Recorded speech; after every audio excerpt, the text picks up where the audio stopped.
Kisah Isra Mi'raj Rasulullah SAW dari Masjidil Haram ke Sidratul Muntaha.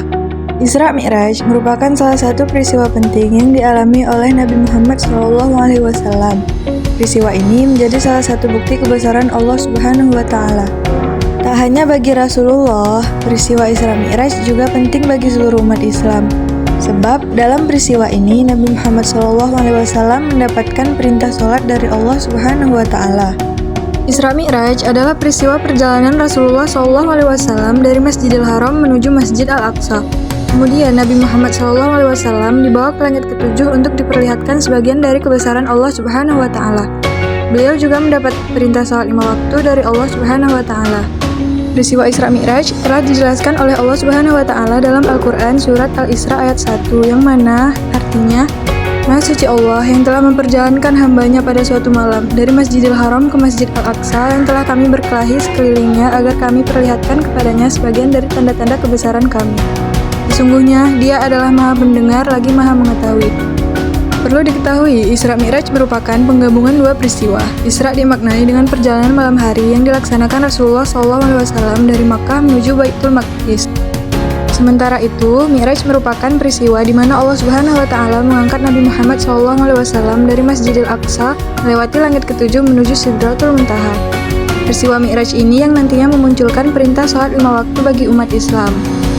Peristiwa Isra Mi'raj terjadi pada 27 Rajab tahun 10 kenabian. Kala itu, Rasulullah SAW sedang berbaring di kamarnya. Lalu tiba-tiba malaikat Jibril, Mikail, dan Israfil mendatanginya. Kemudian, Nabi Muhammad SAW dibawa oleh para malaikat menuju sumur Zam-Zam. Di sana, malaikat Jibril membelah dada Rasulullah SAW dan membersihkannya menggunakan air Zam-Zam. Hal ini dilakukan untuk mempersiapkan beliau sebelum dibawa melihat sesuatu yang luar biasa. Rasulullah SAW kemudian pergi dari Masjidil Haram menuju Masjid Al-Aqsa dengan menggunakan buraq. Setibanya di Masjid Al-Aqsa, Nabi Muhammad SAW menambatkan buraqnya, lalu mendirikan sholat 2 rakaat. Beliau menjadi imam di mana makmumnya adalah para nabi dan malaikat Allah Subhanahu wa Ta'ala.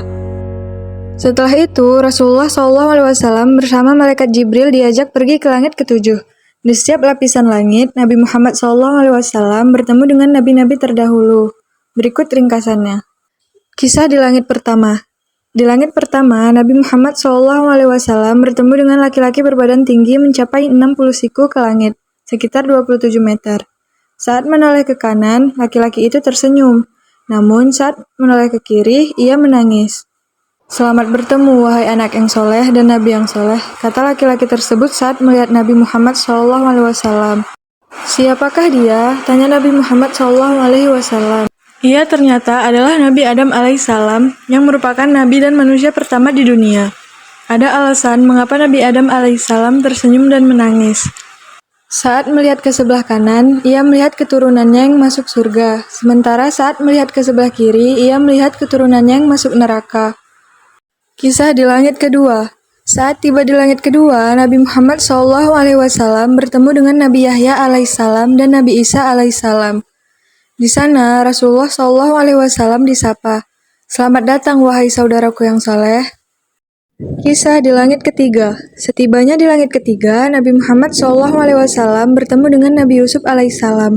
Saat itu, Rasulullah SAW mengatakan bahwa benar ia telah diwarisi setengah kegagahan dunia. Kisah di langit keempat.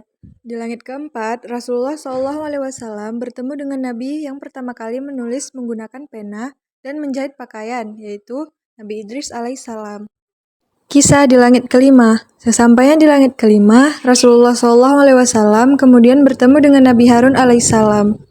Selamat bertemu wahai Nabi yang soleh dan saudaraku yang soleh, ucap Nabi Harun alaihissalam. Kisah di langit keenam. Di langit keenam, Rasulullah SAW disambut oleh Nabi Musa alaihissalam. Selamat bertemu wahai Nabi soleh dan saudaraku yang soleh, kata Nabi Musa alaihissalam. Kisah di langit ketujuh. Setibanya di langit ketujuh, Nabi Muhammad SAW bertemu dengan laki-laki tua yang sedang bersandar di Baitul Maqmur. Beliau menanyakan siapakah laki-laki yang bersandar itu. Ternyata ia adalah Nabi Ibrahim alaihissalam. Baitul Maqmur merupakan tempat tawaf para malaikat yang setiap harinya dimasuki oleh 70.000 malaikat. Kisah Rasulullah SAW di langit ketujuh. Saat berada di langit ketujuh, Rasulullah SAW ingin naik satu tingkatan langit lagi. Namun, malaikat Jibril tidak bisa mengantarnya lebih jauh lagi.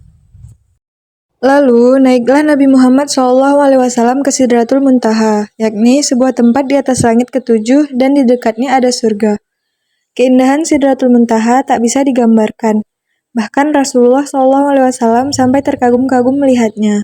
Pada awalnya, Allah Subhanahu wa Ta'ala memerintahkan untuk melaksanakan sholat 5 waktu dalam sehari semalam.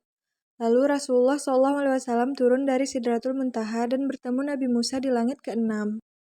Kemudian Nabi Musa bertanya kepada Rasulullah SAW, "Apa yang dikatakan oleh Allah Subhanahu wa Ta'ala untukmu?" Lalu beliau menjawab, "Sholat 50 waktu dalam sehari semalam." Kemudian Nabi Musa menjawab, "Kembalilah dan minta keringanan kepada Tuhanmu, karena sungguh umatmu lemah dan tidak akan sanggup melakukannya." Setelah itu, Nabi Muhammad SAW kembali menemui Allah Subhanahu wa Ta'ala untuk meminta keringanan. Allah Subhanahu wa Ta'ala kemudian mengurangi waktu sholat sebanyak 5 bilangan. Setelah itu, Rasulullah SAW kembali turun dan bertemu Nabi Musa untuk menceritakannya lagi. Lalu Nabi Musa menyarankan kepada beliau untuk memohon lagi pengurangan jumlah waktu sholat kepada Allah Subhanahu wa Ta'ala. Allah Subhanahu wa Ta'ala kembali mengurangi waktu sholat, namun jumlahnya masih terbilang banyak. Akhirnya Rasulullah SAW terus meminta keringanan sampai berkali-kali. Dari yang awalnya 50, menjadi 5 waktu dalam sehari semalam. Kala itu, peristiwa Isra Mi'raj sulit diterima akal sehat. Saat beliau menceritakan peristiwa tersebut dan memerintahkan sholat 5 waktu kepada umatnya, banyak di antara mereka yang tidak percaya akan kebenaran tersebut. Namun, tak sedikit juga yang patuh dan melaksanakan sholat. Demikian kisah perjalanan Isra Mi'raj Nabi Muhammad SAW ke Sidratul Muntaha. Sekian dan terima kasih. Wassalamualaikum warahmatullahi wabarakatuh.